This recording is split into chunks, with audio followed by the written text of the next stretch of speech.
So students, in the previous session, I explained about the C3 cycle, or we can say the Kelvin cycle. Now, in 85% of the plants found on the earth, C3 cycle ਹੈ ਜਿਹੜਾ ਉਹ ਉਹਨਾਂ ਦੇ ਵਿੱਚ ਹੁੰਦਾ ਹੈ। But ਕੁਝ plants ਇਸ ਤਰ੍ਹਾਂ ਦੇ ਹੈ ਜਿਹੜੇ ਕਿ ਜ਼ਿਆਦਾ ਡਰਾਈ ਟ੍ਰੋਪੀਕਲ ਰੀਜਨਸ ਦੇ ਵਿੱਚ ਹੁੰਦੇ ਹੈ, ਜਿੱਥੇ ਟੈਂਪਰੇਚਰ ਹਾਈ ਹੁੰਦਾ ਹੈ, CO2 ਦੀ ਕੰਸਨਟ੍ਰੇਸ਼ਨ ਘੱਟ ਹੁੰਦੀ ਹੈ, ਆਕਸੀਜਨ ਦੀ ਕੰਸਨਟ੍ਰੇਸ਼ਨ ਜ਼ਿਆਦਾ ਹੁੰਦੀ ਹੈ। ਤਾਂ ਬੱਚਿਓ, ਆਪਾਂ ਨੂੰ ਇਹ ਚੀਜ਼ ਪਤਾ ਹੈ ਕਿ ਰੂਬਿਸਕੋ ਜਿਹੜਾ ਐਂਜ਼ਾਈਮ ਹੈ, ਜਿਹੜਾ ਦੁਨੀਆ ਵਿੱਚ ਸਭ ਤੋਂ ਵੱਧ ਪਾਇਆ ਜਾਣ ਵਾਲਾ ਐਂਜ਼ਾਈਮ ਹੈ, it has more affinity for CO2। ਹੁਣ ਜਿਹੜੇ ਪਲਾਂਟਸ ਤਾਂ ਗਰੋ ਕਰ ਰਹੇ ਆ ਜਿੱਥੇ ਐਟਮੋਸਫੀਅਰ ਦੇ ਵਿੱਚ, ਮਤਲਬ ਆਪਾਂ ਕਹਿ ਸਕਦੇ ਜਿੱਥੇ CO2 ਦੀ ਕੰਸਨਟ੍ਰੇਸ਼ਨ ਵਧੀਆ ਹੈ, ਉੱਥੇ ਤਾਂ ਬੇਟੇ C3 ਸਾਈਕਲ ਪੋਸੀਬਲ ਹੈ। ਪਰ ਜਿੱਥੇ CO2 ਦੀ ਕੰਸਨਟ੍ਰੇਸ਼ਨ ਘਟ ਗਈ ਤਾਂ C3 ਸਾਈਕਲ ਹੈ ਜਿਹੜਾ ਕੈਲਵਿਨ ਸਾਈਕਲ ਹੈ ਉਹ ਪੋਸੀਬਲ ਨਹੀਂ। ਜਾਂ ਆਪਾਂ ਨੂੰ ਪਤਾ ਹੈ ਜਿਹੜਾ ਰੂਬਿਸਕੋ ਹੈ ਉਹ ਕਾਰਬਨ ਡਾਈਆਕਸਾਈਡ ਨਾਲ ਵੀ ਬਾਈਂਡ ਕਰਦਾ ਹੈ, ਆਕਸੀਜਨ ਨਾਲ ਵੀ ਕਰ ਸਕਦਾ ਹੈ। ਅਗਰ ਉਹ ਆਕਸੀਜਨ ਨਾਲ ਕਰ ਗਿਆ ਤਾਂ ਬੇਟੇ ਇਫ RUBP ਰਾਈਬਲੋਜ਼ ਜਿਹੜਾ ਹੈਗਾ ਐਂਜ਼ਾਈਮ ਹੈ, it forms bond with oxygen, ਠੀਕ ਹੈ, ਉਹਨੂੰ ਕਹਿੰਦੇ ਆਪਾਂ photorespiration. It is very dangerous for the plant because ਸਭ ਕੁਝ ਆਕਸੀਡਾਈਜ਼ ਹੋ ਜਾਵੇਗਾ, ਐਂਜ਼ਾਈਮਸ ਆਕਸੀਡਾਈਜ਼ ਹੋ ਜਾਣਗੇ, ਠੀਕ ਹੈ। ਫਿਰ ਬੇਟੇ ਇਸ ਚੀਜ਼ ਤੋਂ ਬਚਣ ਲਈ ਹੁਣ ਆਪਾਂ ਨੂੰ ਪਤਾ ਹੈ ਐਵੋਲਿਊਸ਼ਨ ਹੁੰਦੀ ਹੈ, ਜਿਹੜੀ ਨੇਚਰ ਹੈ, ਮਦਰ ਨੇਚਰ ਹੈ, ਦੈਟ ਇਜ਼ ਗ੍ਰੇਟ, ਠੀਕ ਹੈ। ਐਵੋਲਿਊਸ਼ਨ ਹੋਈ ਤੇ ਨੇਚਰ ਨੇ ਸੋਚਿਆ ਕਿ ਜੇ CO2 ਘੱਟ ਹੈ ਫਿਰ ਵੀ ਗ੍ਰੈਬ ਕਰਨੀ ਚਾਹੀਦੀ ਹੈ CO2, ਫਿਰ ਵੀ CO2 ਨੂੰ ਪਕੜ ਲੈਣਾ ਚਾਹੀਦਾ ਹੈ। ਕੋਈ ਇਸ ਤਰ੍ਹਾਂ ਦਾ ਐਂਜ਼ਾਈਮ ਹੋਵੇ ਜਿਹੜਾ ਘੱਟ CO2 ਨੂੰ ਵੀ ਪਕੜ ਲੇ, ਅਸੈਪਟ ਕਰ ਲੇ। ਤਾਂ ਬੇਟੇ ਐਵੋਲਿਊਸ਼ਨ ਹੋਈ ਤੇ ਪਲਾਂਟਸ ਦੇ ਅੰਦਰ ਨਵਾਂ ਐਂਜ਼ਾਈਮ ਬਣਿਆ ਜਿਹਨੂੰ ਕਹਿੰਦੇ ਹੈ PEP, ਪੈਪ ਕਾਰਬੋਕਸੀਲੇਜ਼, ਠੀਕ ਹੈ। ਹੁਣ CO2 ਦਾ ਲੈਵਲ ਕਿੰਨਾ ਘੱਟ ਹੋਵੇ, ਜਿਹੜਾ ਪੈਪ ਕਾਰਬੋਕਸੀਲੇਜ਼ ਐਂਜ਼ਾਈਮ ਹੈ, ਠੀਕ ਹੈ, ਇਹ ਹੈਲਪ ਕਰਾ ਦੂਗਾ CO2 ਨੂੰ ਪਕੜਨ ਦੇ ਵਿੱਚ। ਹੁਣ ਬੇਟੇ ਆਪਾਂ ਦੇਖ ਜਿਹੜਾ C4 ਪਾਥਵੇ ਆ, ਉਹਨੂੰ C4 ਪਾਥਵੇ ਕਿਉਂ ਕਿਹਾ ਹੈ? ਕਿਉਂਕਿ ਫਸਟ ਸਟੇਬਲ ਕੰਪਾਊਂਡ ਜਿਹੜਾ ਬਣੂਗਾ that will have 4 carbon molecules. C3 ਵਾਲੇ ਚ ਕੀ ਸੀ? ਫਸਟ ਸਟੇਬਲ ਕੰਪਾਊਂਡ ਜਿਹੜਾ ਬਣਦਾ ਇਟ ਹੈਜ਼ 3 ਕਾਰਬਨ, ਹੈ ਨਾ, ਇੱਥੇ 4 ਕਾਰਬਨਸ। ਤੇ ਉਹ 4 ਕਾਰਬਨ ਵਾਲੇ ਪ੍ਰੋਡਕਟ ਨੂੰ, ਕੰਪਾਊਂਡ ਨੂੰ ਕਹਿੰਦੇ ਆ ਆਕਜ਼ੈਲੋ ਐਸੀਟਿਕ ਐਸਿਡ। ਆਕਜ਼ੈਲੋ ਐਸੀਟਿਕ ਐਸਿਡ, ਠੀਕ ਹੈ ਬੇਟੇ, ਆਕਜ਼ੈਲੋ ਐਸੀਟਿਕ ਐਸਿਡ। ਤਾਂ ਇਹ ਵੀ ਪੁਆਇੰਟ ਤੁਹਾਨੂੰ ਦੱਸਿਆ ਗਿਆ ਹੈ ਕਿ ਦੁਨੀਆ ਦੇ ਜਿੰਨੇ ਵੀ ਪਲਾਂਟਸ ਹੈ C3 ਸਾਈਕਲ ਸਾਰਿਆਂ ਦੇ ਵਿੱਚ ਹੁੰਦਾ ਹੈ, ਠੀਕ ਹੈ। ਜਿਹੜੇ ਤਾਂ ਸਿਰਫ C3 ਵਾਲੇ ਪਲਾਂਟ ਹੈ 85%, ਉਹਨਾਂ ਦੇ ਵਿੱਚ ਤਾਂ ਸਿਰਫ C3 ਸਾਈਕਲ ਹੀ ਹੁੰਦਾ ਹੈ। ਜਿਹੜੇ ਬਾਕੀ ਬਚੇ ਉਹਨਾਂ ਦੇ ਵਿੱਚ ਪਹਿਲਾਂ ਕੋਈ ਹੋਰ ਸਾਈਕਲ, ਕਿਉਂਕਿ ਉਹਨਾਂ ਦੇ ਵਿੱਚ ਅਡੈਪਟੇਸ਼ਨ ਹੋਈ ਹੈ, ਕਿਉਂਕਿ ਉਹ ਘੱਟ CO2 ਦੀ ਮਾਤਰਾ 'ਚ ਗਰੋ ਕਰ ਰਹੇ ਹੈ, ਟੈਂਪਰੇਚਰ ਹਾਈ ਹੈ, ਠੀਕ ਹੈ। ਇਸ ਕਰਕੇ ਉਹਨਾਂ ਦੇ ਵਿੱਚ ਪਹਿਲਾਂ ਤਾਂ C4 ਸਾਈਕਲ ਹੋਊਗਾ, ਤਾਂ ਬਾਅਦ ਦੇ ਵਿੱਚ C3 ਸਾਈਕਲ ਹੋਣਾ ਹੀ ਹੋਣਾ। ਫਿਰ ਬੇਟੇ ਆਪਾਂ ਨੂੰ ਪਤਾ ਹੈ ਵੀ ਜਿਸ ਤਰ੍ਹਾਂ ਦੀਆਂ ਕੰਡੀਸ਼ਨਸ ਪਲਾਂਟ ਗਰੋ ਕਰਦਾ ਉਸ ਤਰ੍ਹਾਂ ਦੀਆਂ ਉਹਨਾਂ ਦੇ ਵਿੱਚ ਜਿਹੜੀਆਂ ਹੈ ਅਡੈਪਟੇਸ਼ਨਸ ਕੁਦਰਤ ਦਿੰਦੀ ਹੈ, ਠੀਕ ਹੈ। ਤਾਂ ਜਿਹੜੇ C4 ਪਲਾਂਟਸ ਹੈ ਬੇਟੇ, ਇਹ ਜਿਹਨਾਂ ਜ਼ਿਆਦਾ ਟੈਂਪਰੇਚਰ ਹਾਈ ਹੁੰਦਾ ਜਿੱਥੇ ਉੱਥੇ ਗਰੋ ਕਰ ਰਹੇ ਹੈ, ਗਰਮੀ ਹੈ, ਡਰਾਈ ਹੈ। ਹੁਣ ਅਗਰ ਇਹਨਾਂ ਦੇ ਨੋਰਮਲ ਲੀਫ ਹੋਣਗੇ ਤਾਂ ਟਰਾਂਸਪੀਰੇਸ਼ਨ ਜ਼ਿਆਦਾ ਹੋ ਜੂਗੀ, ਤਾਂ ਉਸ ਤਰੀਕੇ ਨਾਲ ਇਹਨਾਂ ਕੋਲੇ ਸਪੈਸ਼ਲ ਲੀਫ ਐਨਾਟਮੀ ਹੈ, ਠੀਕ ਹੈ। ਲੀਫ ਦੇ ਵਿੱਚ ਸਪੈਸ਼ਲ ਅਰੇਂਜਮੈਂਟਸ ਹੈ ਤਾਂ ਕਿ ਇਹ high temperature, hot, moist, arid, non saline ਤੇ ਸਲਾਈਨ ਕੰਡੀਸ਼ਨਸ, ਜਿਹੜੀਆਂ ਬਹੁਤ ਹਾਰਸ਼ ਕੰਡੀਸ਼ਨਸ ਹੈ, ਉਹਨਾਂ ਨੂੰ ਟੋਲਰੇਟ ਕਰ ਸਕਣ। ਇਸ ਕਰਕੇ ਇਹਨਾਂ ਦਾ ਜਿਹੜਾ ਲੀਫ ਹੈ it has a special anatomy. ਹੁਣ ਮੈਂ ਤੁਹਾਨੂੰ ਇੱਕ ਡਾਇਗਰਾਮ ਦਿਖਾਉਣੀ ਹੈ ਜਿਹਦੇ ਵਿੱਚ ਆਪਾਂ ਦੇਖ ਸਕਦੇ ਹਾਂ ਕਿਸ ਤਰ੍ਹਾਂ ਦੇ ਪਲਾਂਟਸ ਆ ਜਿਹੜੇ ਉਹ ਹੁੰਦੇ। ਉੱਪਰ ਆਪਾਂ C3 ਪਲਾਂਟ ਜਿਹੜਾ ਆਮ ਜਿਹੜੇ ਪਲਾਂਟਸ ਉਹਨਾਂ ਦੇ ਲੀਵਸ ਤੇ ਆਪਾਂ ਦੇਖਦੇ ਸਭ ਤੋਂ ਪਹਿਲਾਂ ਵੈਕਸੀ ਕਿਊਟੀਕਲ ਹੁੰਦੀ ਹੈ। Then we have the upper epidermis ਤੋਂ ਬਾਅਦ ਬੇਟੇ ਹੁੰਦੇ ਆ ਮੀਜ਼ੋਫਿਲ ਸੈਲਸ। ਮੀਜ਼ੋਫਿਲ ਸੈਲਸ ਦੇ ਵਿੱਚ ਆਪਾਂ ਨੂੰ ਪਤਾ ਨੰਬਰ ਆਫ ਕਲੋਰੋਪਲਾਸਟ ਪਏ ਹੁੰਦੇ ਆ ਜਿੱਥੇ ਆ ਕੇ ਲਾਈਟ ਸਟ੍ਰਾਈਕ ਕਰਦੀ ਹੈ ਤੇ ਜਿਹੜਾ ਹੈ ਆਪਣਾ ਫੋਟੋਫੋਸਫੋਰੀਲੇਸ਼ਨ ਹੁੰਦੀ ਹੈ, light reaction of the photosynthesis ਹੁੰਦਾ। ਉਸ ਤੋਂ ਆਪਾਂ ਜੇ ਅੰਦਰ ਆਉਣੇ ਆ ਤਾਂ ਬੇਟੇ ਆਪਾਂ ਦੇਖਦੇ ਹਾਂ ਵਸਕੂਲਰ ਟਿਸ਼ੂ, ਜ਼ਾਇਲਮ ਤੇ ਫਲੋਇਮ ਪਿਆ ਤੁਸੀਂ ਦੇਖ ਸਕਦੇ ਹੋ, ਠੀਕ ਹੈ। ਤੇ ਫਿਰ lower epidermis and these are the stomata R the ਮਿਨਿਊਟ Porus through ਵਿਚ ਜਿਹੜਾ ਹੈ ਗੈਸੀਅਸ ਐਕਸਚੇਂਜ ਹੁੰਦਾ ਹੈ plus water is lost in the farm of ਟ੍ਰਾਂਸਪੀਰੇਸ਼ਨ। ਹੁਣ ਗੱਲ ਆਈ C4 ਪਲਾਂਟਸ ਦੀ। ਮੈਂ ਦੱਸਿਆ ਇਹਨਾਂ ਕੋਲ ਸਪੈਸ਼ਲ ਲੀਫ ਐਨਾਟਮੀ ਹੈ so that they can survive in harsh conditions. ਤਾਂ ਦੇਖਦੇ ਹਾਂ ਕੀ ਹੈ। ਅਪਰ ਐਪੀਡਰਮਿਸ ਕਿਊਟੀਕਲ, ਅਪਰ ਐਪੀਡਰਮਿਸ ਸੇਮ। ਇਹਨਾਂ ਦੇ ਵਿੱਚ ਬੇਟੇ ਕੀ ਹੁੰਦਾ ਹੈ, ਸੈਂਟਰ ਦੇ ਵਿੱਚ ਪਏ ਹੁੰਦੇ ਆ ਵਸਕੂਲਰ ਬੰਡਲਸ। ਇੱਥੇ ਦੇਖੋ ਮੈਂ ਸੈਂਟਰ ਦੇ ਵਿੱਚ ਨਹੀਂ ਦਿਖਾਈ, ਸੈਂਟਰ ਦੇ ਵਿੱਚ ਪਏ ਆ ਵਸਕੂਲਰ ਬੰਡਲਸ ਤੇ ਉਹਨਾਂ ਦੇ ਚਾਰੇ ਪਾਸੇ, ਠੀਕ ਹੈ, ਲੇਅਰਡ ਸਟਰਕਚਰ ਹੈ, ਵੱਡੇ ਵੱਡੇ ਸੈਲਸ ਪਏ ਆ ਜਿਨ੍ਹਾਂ ਨੂੰ ਕਹਿੰਦੇ ਆ ਬੰਡਲ ਸ਼ੀਥ ਸੈਲਸ। ਸੈਂਟਰ ਦੇ ਵਿੱਚ ਵਸਕੂਲਰ ਟਿਸ਼ੂ ਮਤਲਬ ਜ਼ਾਇਲਮ ਤੇ ਫਲੋਇਮ, ਉਹਨਾਂ ਦੇ ਬਾਹਰ ਸਰਕਲ ਦੇ ਵਿੱਚ ਪਏ ਆ ਬੰਡਲ ਸ਼ੀਥ ਸੈਲਸ, ਚਾਰੇ ਪਾਸੇ ਲੇਅਰਡ ਸਟਰਕਚਰ ਪਿਆ ਤੇ ਬੰਡਲ ਸ਼ੀਥ ਹੈ ਜਿਹੜੇ ਆ ਬੰਡਲ ਸ਼ੀਥ ਹੈ ਇਹਨਾਂ ਦੇ ਬਾਹਰ ਚਾਰੇ ਪਾਸੇ ਪਏ ਆ ਗ੍ਰੀਨ ਕਲਰ ਦੇ ਮੀਜ਼ੋਫਿਲ ਸੈਲਸ। ਇੱਥੇ ਮੀਜ਼ੋਫਿਲ ਸੈਲਸ ਇੱਕ ਲੇਅਰ 'ਚ ਪਏ ਸੀ, ਇੱਕ ਲਾਈਨ 'ਚ ਪਏ ਸੀ। ਇੱਥੇ ਮੀਜ਼ੋਫਿਲ ਸੈਲ ਇੱਕ ਸਰਕਲ ਬਣਾ ਰਹੇ ਆ, ਇੱਕ ਕੰਸੈਂਟਰਿਕ ਰਿੰਗ ਬਣਾ ਰਹੇ ਆ। ਮਤਲਬ ਅੰਦਰ ਵਸਕੂਲਰ ਟਿਸ਼ੂ, ਉਹਦੇ ਬਾਹਰ ਦੋ ਕੰਸੈਂਟਰਿਕ ਰਿੰਗਸ, ਇੱਕ ਰਿੰਗ ਆ ਜਿਹੜੀ ਰੈੱਡ ਦਿਖਾਈ ਹੈ ਬੰਡਲ ਸ਼ੀਥ ਹੈ ਤੇ ਉਹਦੇ ਬਾਹਰ ਇੱਕ ਰਿੰਗ ਆ second ring, outer ring is of mesophyll cells. ਇਸ ਅਰੇਂਜਮੈਂਟ ਨੂੰ ਬੇਟੇ ਕਹਿੰਦੇ ਆ ਕ੍ਰਾਂਸ ਐਨਾਟਮੀ। ਕ੍ਰਾਂਸ ਐਨਾਟਮੀ ਦੇ ਵਿੱਚ ਜਿਹਦੇ ਵਿੱਚ ਜਿਹੜਾ ਹੈ ਪੈਰਲਲ ਅਰੇਂਜਮੈਂਟ ਨਹੀਂ ਸੈਲਸ ਦਾ, ਇੱਥੇ ਕਿਹੜਾ ਸੀ ਪੈਰਲਲ ਅਰੇਂਜਮੈਂਟ, ਪਰ ਜਿਹੜੀ ਕ੍ਰਾਂਸ ਐਨਾਟਮੀ ਹੈ ਉਹਦੇ ਵਿੱਚ ਰਾਊਂਡ ਅਰੇਂਜਮੈਂਟ ਹੈ, ਠੀਕ ਹੈ। 2 ਲੇਅਰਸ ਆਫ ਸੈਲਸ ਪਈਆਂ, ਇਨਰ ਵਾਲੀਆਂ ਨੂੰ ਆਪਾਂ ਕਹਿੰਦਾ ਬੰਡਲ ਸ਼ੀਥ ਸੈਲਸ ਤੇ ਬਾਹਰ ਵਾਲੀ ਲੇਅਰ ਨੂੰ ਕਹਿੰਦਾ mesophyll cell. 2 concentric rings are present, so this is the Kranz anatomy, ਠੀਕ ਹੈ। C3 ਦੇ ਵਿੱਚ parallel arrangement of mesophyll cells ਆਪਾਂ ਦੇਖਿਆ। ਸੋ ਜਿਹੜੇ ਸੈਲਸ ਹੈ they are arranged in 2 concentric rings। ਜਦੋਂ ਕੋਈ ਚੀਜ਼ ਸਰਕੂਲਰ ਮੈਨਰ ਦੇ ਵਿੱਚ ਪਈ ਹੁੰਦੀ ਹੈ ਤਾਂ ਬੇਟੇ ਇਹਨੂੰ ਕਹਿੰਦੇ ਆ ਰੈਥ, ਠੀਕ ਹੈ। ਗੋਲ ਚੀਜ਼ ਪਈ ਆ ਉਹਨੂੰ ਕੀ ਕਹਿੰਦੇ ਆ ਰੈਥ। ਜਿਵੇਂ ਆਪਾਂ ਦੇਖਦੇ ਹਾਂ ਜਦੋਂ ਕੋਈ ਸ਼ਹੀਦ ਹੁੰਦਾ ਤਾਂ ਉਹਨੂੰ ਫੁੱਲ ਚੜਾਉਂਦੇ ਆ, ਉਹ ਵੀ ਐ ਗੋਲ ਹੁੰਦੇ ਆ, ਤਾਂ ਦੈਟ ਇਜ਼ ਕਾਲਡ ਅ ਰੈਥ, ਠੀਕ ਹੈ। ਤੇ ਕ੍ਰਾਂਸ ਦਾ ਮਤਲਬ ਹੈ ਰੈਥ ਮੀਨਸ ਸਰਕਲ ਦੇ ਫਾਰਮ ਦੇ ਵਿੱਚ। ਫਿਰ ਬੇਟੇ ਕ੍ਰਾਂਸ ਐਨਾਟਮੀ ਦੇ ਵਿੱਚ ਹੋਰ ਕੀ ਕੀ ਆਪਾਂ ਕਹਿਣੇ ਆ ਕਿ ਕਲੋਰੋਪਲਾਸਟ ਹੈ ਜਿਹੜੇ ਉਹ ਜ਼ਿਆਦਾ ਪਏ ਹੈ, ਠੀਕ ਹੈ। ਇਹਨਾਂ ਦੇ ਲੀਵਸ ਦੇ ਵਿੱਚ they have large number of chloroplast, ਠੀਕ ਹੈ। ਇਹਨਾਂ ਦੇ ਵਿੱਚ ਤੁਸੀਂ ਦੇਖ ਸਕਦੇ ਹੋ ਬੇਟਾ ਇੰਟਰਸੈਲੂਲਰ ਸਪੇਸਿਸ ਕਿੰਨੇ ਪਏ ਸੀ ਸੈਲਸ ਦੇ ਵਿੱਚ, ਸਪੇਸ ਹੈ। ਇੱਥੇ ਦੇਖੋ ਕੋਈ ਹੈ ਸਪੇਸ, ਕੋਈ ਹੈ ਸਪੇਸ, ਨੋ ਇੰਟਰਸੈਲੂਲਰ ਸਪੇਸਿਸ ਨਹੀਂ ਹੁੰਦੇ, ਦੇਰ ਆਰ ਨੋ ਇੰਟਰਸੈਲੂਲਰ ਸਪੇਸਿਸ। ਤੇ ਜਿਹੜੇ ਵਾਲੇ ਸੈਲਸ ਹੁੰਦੇ ਆ ਬੇਟੇ ਇਹਨਾਂ ਦੀਆਂ ਜਿਹੜੀਆਂ ਵਾਲਸ ਹੈ ਉਹ ਥਿਕ ਹੁੰਦੀਆਂ, ਵਾਲਸ ਮੋਟੀਆਂ ਹੁੰਦੀਆਂ ਜਿਨ੍ਹਾਂ ਦੇ ਵਿੱਚ ਗੈਸਿਸ ਹੈ ਜਿਹੜੀਆਂ ਉਹ ਆਰ ਪਾਰ ਆ ਜਾ ਨਹੀਂ ਸਕਦੀਆਂ, ਠੀਕ ਹੈ।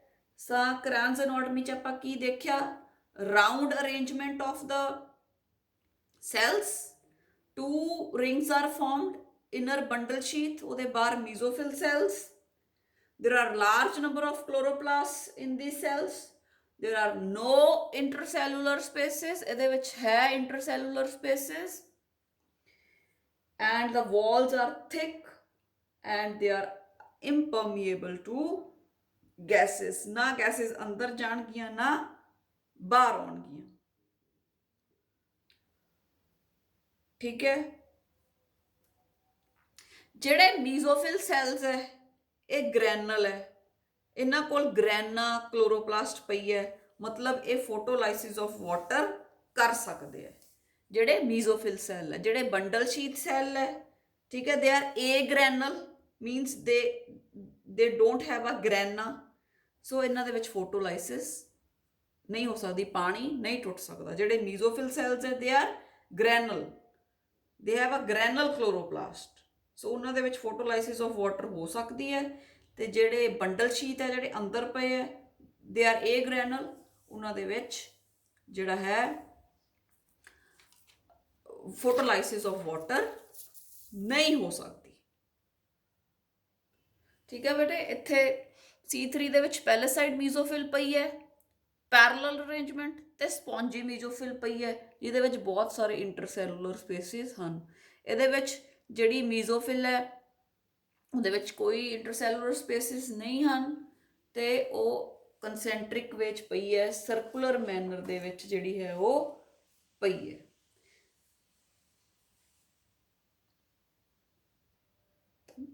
ਬੇਟੇ ਜਿਹੜਾ ਅੱਗੇ ਸਾਈਕਲ ਕਰਾਉਣਾ, ਉਹ ਜਿਹੜਾ ਸਾਈਕਲ ਆ ਉਹਦੇ ਵਿੱਚ ਬੇਟੇ ਇਹ ਦੋਨੋਂ ਸੈਲਸ ਇਨਵੋਲਵ ਹੈ। ਆਪਾਂ ਮੀਜ਼ੋਫਿਲ ਸੈਲਸ ਦੀ ਗੱਲ ਵੀ ਕਰਾਂਗੇ ਤੇ ਬੰਡਲ ਸ਼ੀਟ ਸੈਲਸ ਦੀ ਗੱਲ ਵੀ ਕਰਾਂਗੇ। ਹੁਣ ਮੇਰੇ ਖਿਆਲ ਤੁਸੀਂ ਸਮਝ ਚੁੱਕੇ ਹੋ, ਜਦੋਂ ਮੈਂ ਮੀਜ਼ੋਫਿਲ ਸੈੱਲ ਕਹੂੰਗੀ ਤੁਹਾਨੂੰ ਸਮਝ ਆਊਗਾ, ਬੰਡਲ ਸ਼ੀਟ ਕਹੂੰਗੀ ਸੈੱਲ।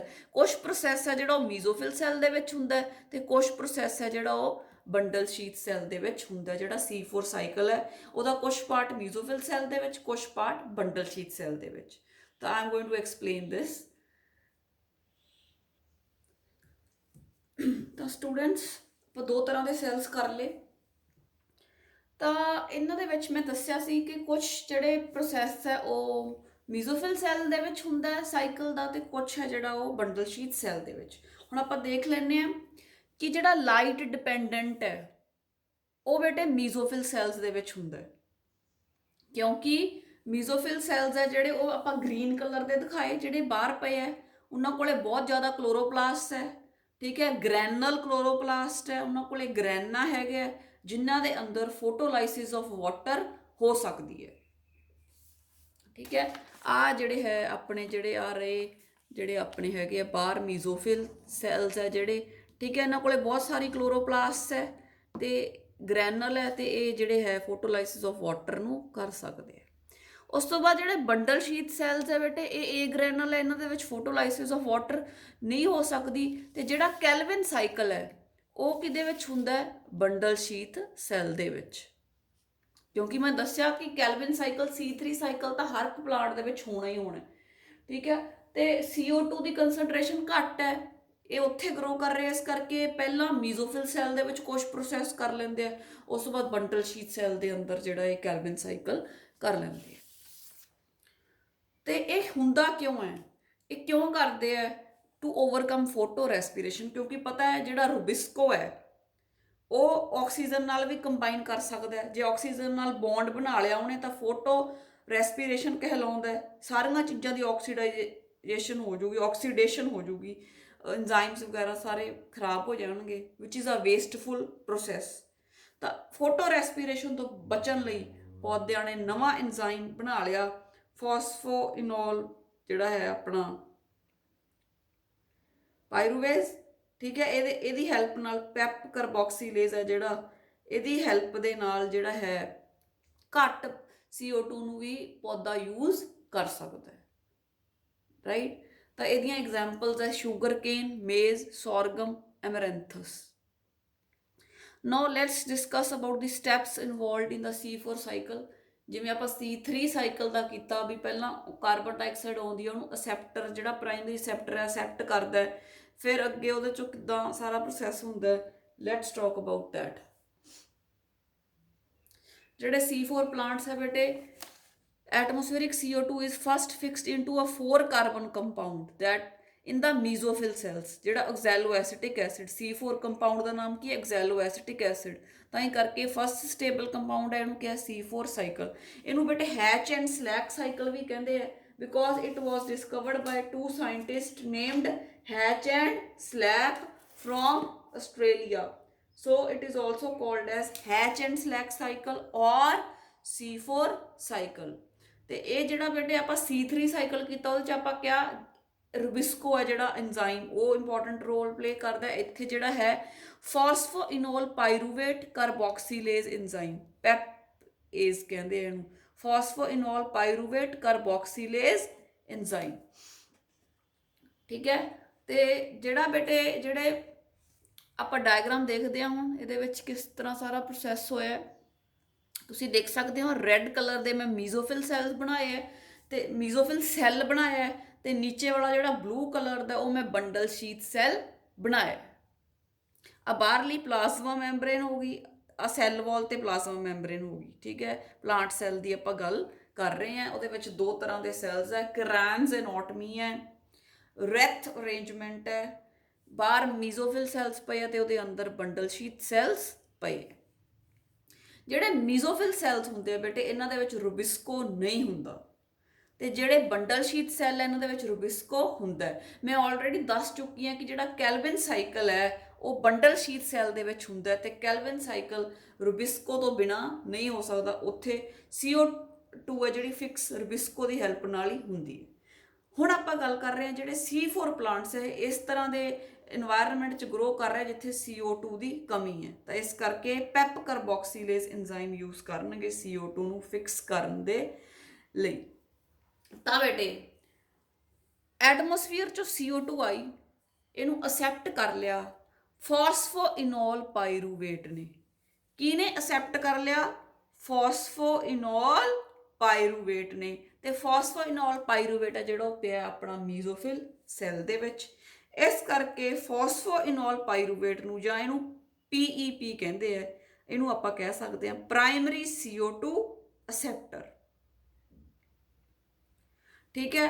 ਤੇ ਇੱਥੇ ਬੇਟੇ ਇੱਕ ਐਂਜ਼ਾਈਮ ਬਣ ਜਾਂਦਾ ਜਿਹਦਾ ਨਾਮ ਆਪਾਂ ਕਿਹਾ ਫਾਸਫੋਇਨੋਲ ਪਾਇਰੂਵੇਟ ਕਾਰਬੋਕਸੀਲੇਜ਼।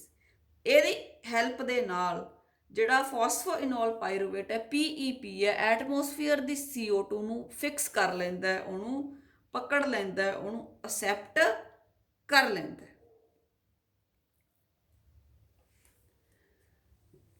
ਜਿਹੜਾ ਫਾਸਫੋਇਨੋਲ ਪਾਇਰੂਵੇਟ ਹੈ ਬੇਟੇ ਇਹਦੇ ਕੋਲੇ 3 ਕਾਰਬਨਸ ਹੁੰਦੇ ਆ।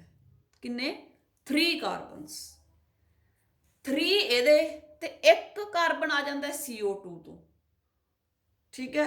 ਤਾਂ ਫਸਟ ਸਟੇਬਲ ਕੰਪਾਊਂਡ ਜਿਹਦੇ ਕੋਲੇ 4 ਕਾਰਬਨ ਮੋਲੀਕਿਊਲਸ ਆ ਉਹ ਬਣ ਜਾਂਦਾ ਜਿਹਨੂੰ ਆਪਾਂ ਕਿਹਾ C4 ਐਸਿਡ। ਜਿਹੜਾ PEP ਹੈ ਫਾਸਫੋਇਨੋਲ ਪਾਇਰੂਵੇਟ ਹੈ ਉਹ 3 ਕਾਰਬਨਸ ਦਾ ਬਣਿਆ।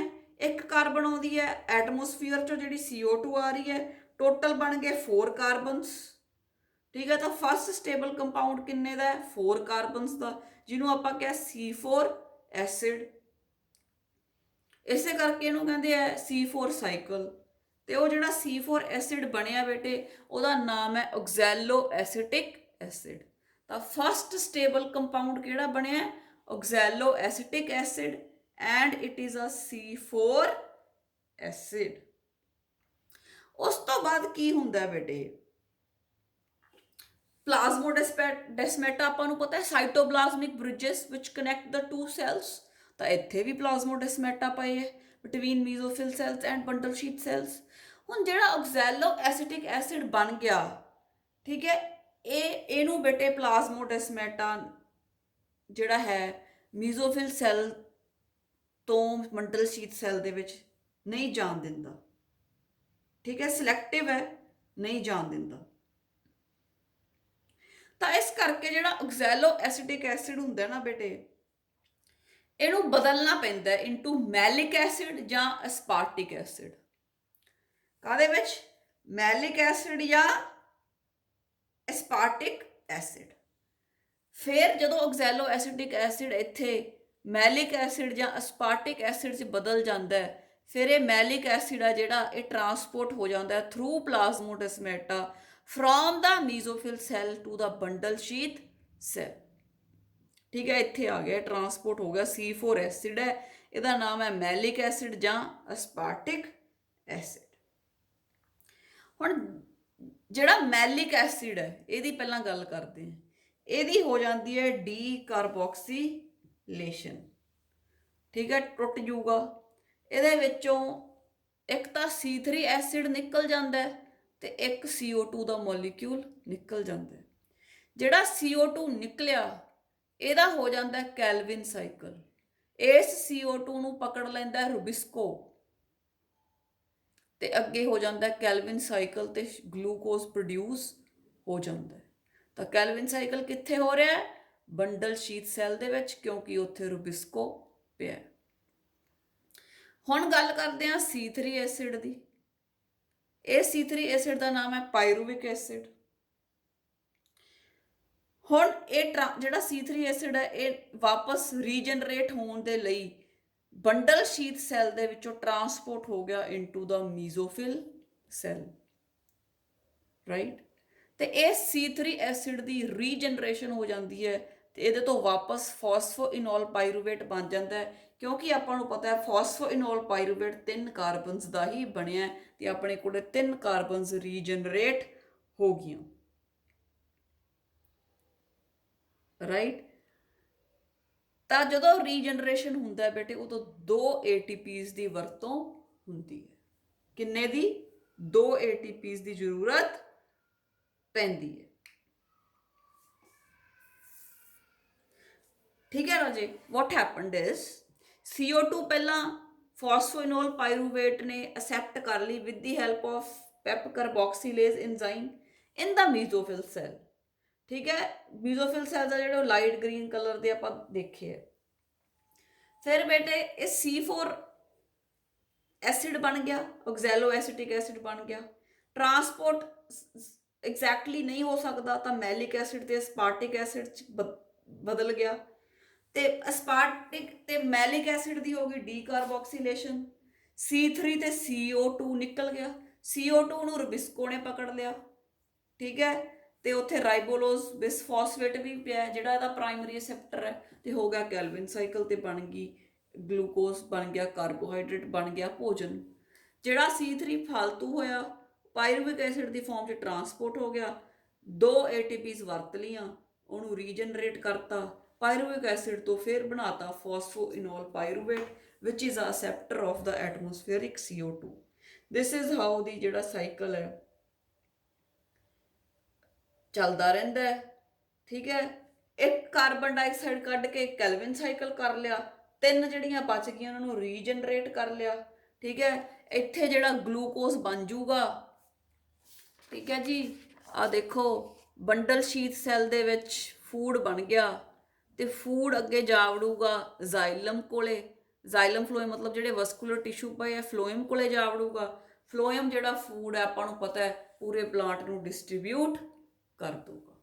ਸੋ ਫੂਡ ਜਿਹੜਾ ਗਲੂਕੋਜ਼ ਹੈ that is in the bundle sheath cell, ਕਿਉਂਕਿ ਕੈਲਵਿਨ ਸਾਈਕਲ ਇੱਥੇ ਹੋ ਰਿਹਾ, rubisco enzyme bundle sheath cell ਦੇ ਵਿੱਚ ਪਿਆ, ਇੱਥੋਂ ਫਿਰ ਨੇੜੇ ਹੀ ਪਏ ਹੈ ਵਸਕੂਲਰ ਟਿਸ਼ੂਜ਼, ਇੱਥੋਂ ਟਰਾਂਸਪੋਰਟ ਹੋ ਜਾਊਗਾ ਟੂ ਦ ਫਲੋਇਮ, ਸੈਸ ਹੋ ਗਿਆ।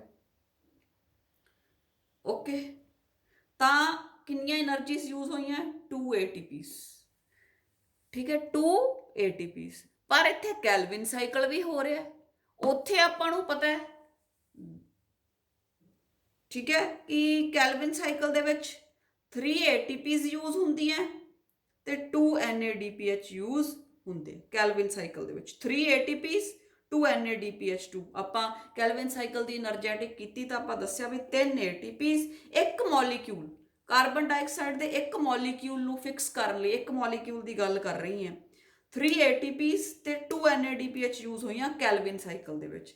ਤੇ C4 ਸਾਈਕਲ ਦੇ ਵਿੱਚ ਇੱਕ CO2 ਨੂੰ ਫਿਕਸ ਕਰਨ ਲਈ 2 ATPs ਯੂਜ਼ ਹੋਈਆਂ। ਤਾਂ ਇਹਦੇ ਪੂਰੇ ਪ੍ਰੋਸੈਸ ਦੇ ਵਿੱਚ ਆਪਾਂ ਵੀ ਕਾਊਂਟ ਕਰਾਂਗੇ ਜਿਹੜੀਆਂ ਕੈਲਵਿਨ ਸਾਈਕਲ 'ਚ ਹੋਈਆਂ, ਤੇ ਆ ਵੀ ਕਾਊਂਟ 2 ਜਿਹੜੀਆਂ ਮੀਜ਼ੋਫਿਲ ਸੈੱਲ ਦੇ ਵਿੱਚ ਰੀਜਨਰੇਸ਼ਨ ਵਿੱਚ ਯੂਜ਼ ਹੁੰਦੀਆਂ। ਤਾਂ ਆਪਾਂ ਦਿਸ ਪਲੱਸ ਦਿਸ ਕਰਾਂਗੇ, ਫਿਰ ਹੀ C4 ਸਾਈਕਲ ਦੀ એનર્ਜੈਟਿਕਸ ਆਊਗੀ। ਤਾਂ ਬੇਟੇ ਦੇਖ ਸਕਦੇ ਹੋ, for 1 molecule of carbon dioxide regeneration step requires 2 ATPs, C3 cycle 3 ATP 2 NADPH, total किन्ने हो गए 3 ते 2 5 ATP ते 2 NADPH। Now we need for 6 molecules, क्योंकि C6 ग्लूकोज बनाना 6 साइकिल होणगे C4 साइकिल ਦੇ ਵਿੱਚ।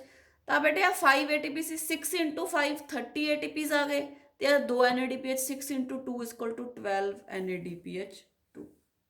now we can see the overall reaction।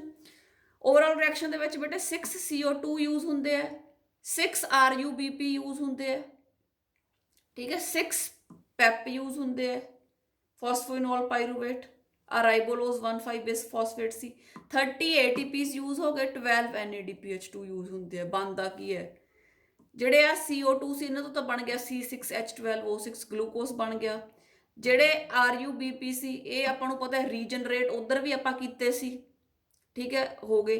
ਪੈਪ ਜਿਹੜਾ ਹੈ ਫਾਸਫੋਇਨੋਲ ਪਾਇਰੂਵੇਟ ਹੈ ਜਿਹੜਾ, ਇਹ ਵੀ ਰੀਜਨਰੇਟ ਹੋ ਜਾਂਦੇ, ਇਹਦੇ ਵੀ 30 ATPs ਟੁੱਟ ਗਏ, ਉਹਨਾਂ ਚੋਂ 30 ADP plus 30 I ਨਿਕਲ ਗਏ, ਤੇ 12 NADPH2 ਟੁੱਟ ਗਿਆ ਤੇ 12 NADP ਆ ਗਏ, ਠੀਕ ਹੈ। ਚੀਜ਼ਾਂ ਫਿਰ ਰੀਜਨਰੇਟ ਹੋ ਕੇ ਜਿਹੜੇ ਆਹ ਹੈ ਇਹ ਦੁਬਾਰਾ ਸਾਈਕਲ ਦੇ ਵਿੱਚ ਯੂਜ਼ ਹੋ ਜਾਂਦੇ। So I hope C4 cycle the Hatch and Slack cycle is clear. ਪੌਦਾ ਇਹਨੂੰ ਕਿਉਂ ਕਰਦਾ ਹੈ, ਫੋਟੋ ਰੈਸਪੀਰੇਸ਼ਨ ਤੋਂ ਬਚਣ ਦੇ ਲਈ, ਕਿਉਂਕਿ ਪੌਦਾ ਇਹੋ ਜਿਹੀ ਜਗ੍ਹਾ ਤੇ ਗਰੋ ਕਰ ਰਿਹਾ ਜਿੱਥੇ ਕਾਰਬਨ ਡਾਈਆਕਸਾਈਡ ਦੀ ਮਾਤਰਾ ਘੱਟ ਹੈ। ਜੇ ਉਹਦੇ ਕੋਲ ਰਿਬਿਸਕੋ ਹੋਊਗਾ ਤਾਂ ਆਕਸੀਜਨ ਨਾਲ ਜੁੜ ਕੇ ਫੋਟੋ ਰੈਸਪੀਰੇਸ਼ਨ ਕਰਾ ਦੂਗਾ। ਫੋਟੋ ਰੈਸਪੀਰੇਸ਼ਨ 'ਚ ਪੌਦੇ ਦੀ ਸਾਰੀ એનર્ਜੀ ਵੇਸਟ ਹੋ ਜਾਂਦੀ ਹੈ, ਉਹਦੇ ਐਂਜ਼ਾਈਮਸ ਆਕਸੀਡਾਈਜ਼ ਹੋ ਜਾਂਦੇ ਆ, ਉਹ ਕੋਈ ਵੀ ਕੰਮ ਨਹੀਂ ਕਰ ਪਾਊਗਾ। ਉਹਦੇ ਤੋਂ ਬਚਣ ਲਈ ਕੁਦਰਤ ਨੇ ਇਸ ਪੌਦੇ ਨੂੰ ਅਡੈਪਟੇਸ਼ਨਸ ਦੇਤੀਆਂ, ਕਿਉਂਕਿ ਇਹ ਪੌਦਾ ਹਾਰਸ਼ ਕੰਡੀਸ਼ਨ ਦੇ ਵਿੱਚ ਗਰੋ ਕਰ ਰਿਹਾ।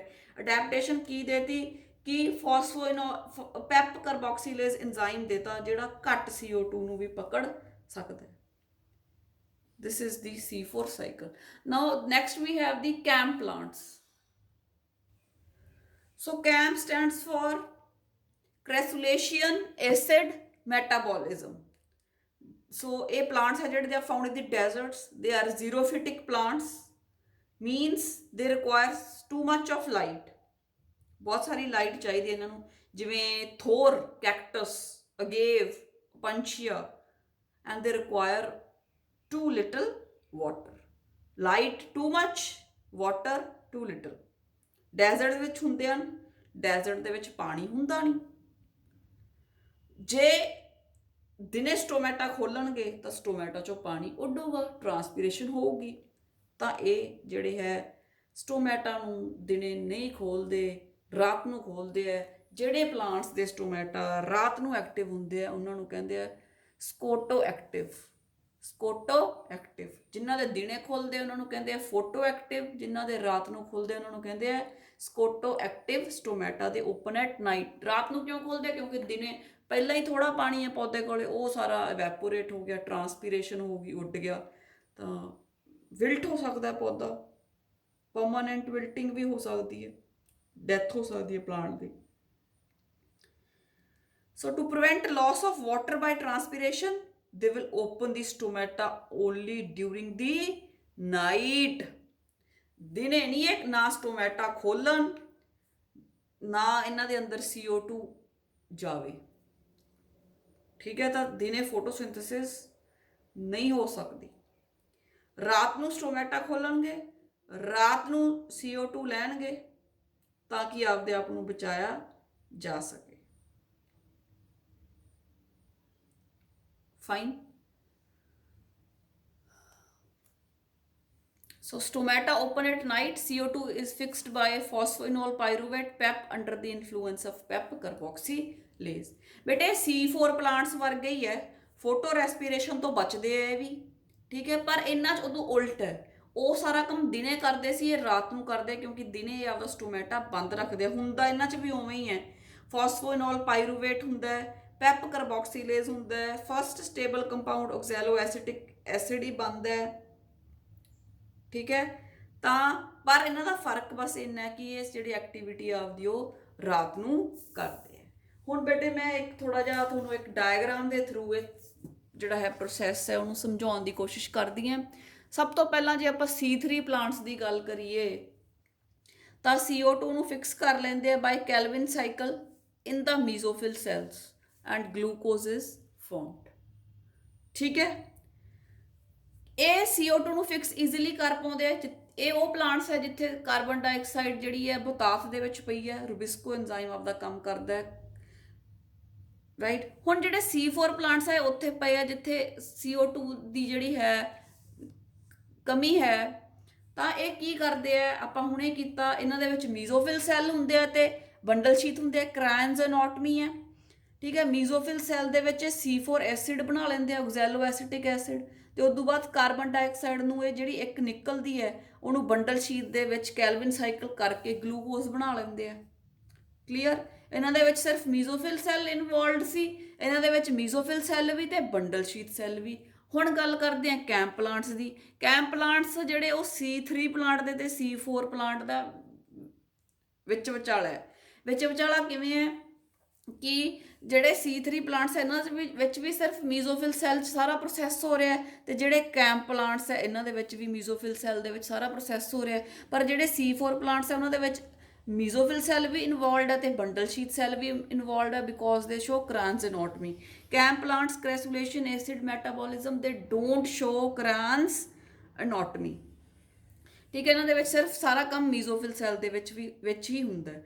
ਪਰ ਜਿਹੜਾ ਉਹ ਪ੍ਰੋਸੈਸ ਹੈ ਸਾਰਾ ਵੀ ਪੈਪ ਕਾਰਬੋਕਸੀਲੇਜ਼ ਵਰਤਣਾ ਹੈ, ਰੂਬਿਸਕੋ ਨਹੀਂ ਵਰਤਣਾ, ਫੋਟੋ ਰੈਸਪੀਰੇਸ਼ਨ ਤੋਂ ਬਚਣਾ ਹੈ, ਐਂਡ ਜਿਹੜਾ ਹੈ ਉਸ ਤੋਂ ਬਾਅਦ ਕੈਲਵਿਨ ਸਾਈਕਲ ਹੋਊਗਾ, ਫਸਟ ਸਟੇਬਲ ਕੰਪਾਊਂਡ ਆਕਜ਼ੈਲੋ ਐਸੀਟਿਕ C4 ਬਣੂਗਾ, ਉਹ ਦੋਨਾਂ ਦਾ ਸੇਮ ਹੈ। ਬਟ ਇਹ ਡੇ ਟਾਈਮ ਕਰਦੇ, ਇਹ ਨਾਈਟ ਟਾਈਮ ਕਰਦੇ। ਨਾਈਟ ਟਾਈਮ ਇਹਨਾਂ ਨੇ ਕੀ ਕੀਤਾ, CO2 ਨੂੰ PEP ਕਾਰਬੋਕਸੀਲੇਜ਼ ਦੀ ਹੈਲਪ ਨਾਲ ਆਕਜ਼ੈਲੋ ਐਸੀਟਿਕ ਐਸਿਡ ਬਣਾ ਲਿਆ, C4 ਬਣਾ ਲਿਆ।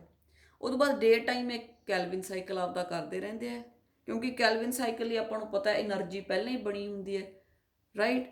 So this is the camp plants, C4 plants and C3 plants. Camp plants ਦੇ ਵਿੱਚ only mesophyll cells are involved. C4 plants ਦੇ ਵਿੱਚ mesophyll and bundle sheath both. C3 ਦੇ ਵਿੱਚ only mesophyll cells are involved. Both C4 and camp are the special adaptations. ਪਹਿਲਾਂ ਇਹਨਾਂ ਦੇ ਵਿੱਚ ਜਿਹੜਾ ਹੈ ਸਟੇਬਲ ਕੰਪਾਊਂਡ ਹੈ ਜਿਹੜਾ ਉਹ 4 ਕਾਰਬਨਸ ਦਾ ਬਣਦਾ, ਉਸ ਤੋਂ ਬਾਅਦ ਇਹ ਕੈਲਵਿਨ ਸਾਈਕਲ ਹੀ ਕਰਦੇ ਆ ਤੇ ਜਿਹਦੇ ਨਾਲ ਗਲੂਕੋਜ਼ ਬਣਦਾ। ਇਹ ਤਾਂ ਕਰਦੇ ਆ ਫੋਟੋ ਰੈਸਪੀਰੇਸ਼ਨ ਤੋਂ ਬਚਣੇ, ਕਿਉਂਕਿ ਉੱਥੇ ਗਰੋ ਕਰ ਰਿਹਾ ਜਿੱਥੇ CO2 ਦੀ ਕੰਸਨਟ੍ਰੇਸ਼ਨ ਘੱਟ ਹੈ। ਜਿਹੜਾ ਰੂਬਿਸਕੋ ਹੈ ਆਕਸੀਜਨੇਜ਼ ਐਕਟੀਵਿਟੀ ਵੀ ਸ਼ੋ ਕਰ ਸਕਦਾ ਤੇ ਫੋਟੋ ਰੈਸਪੀਰੇਸ਼ਨ ਕਰਾ ਸਕਦਾ, ਉਹਦੇ ਤੋਂ ਬਚਣਾ ਹੈ। So this is all about the comparison of carbon fixation pathways, C3 plants, C4 plants and CAMP plants.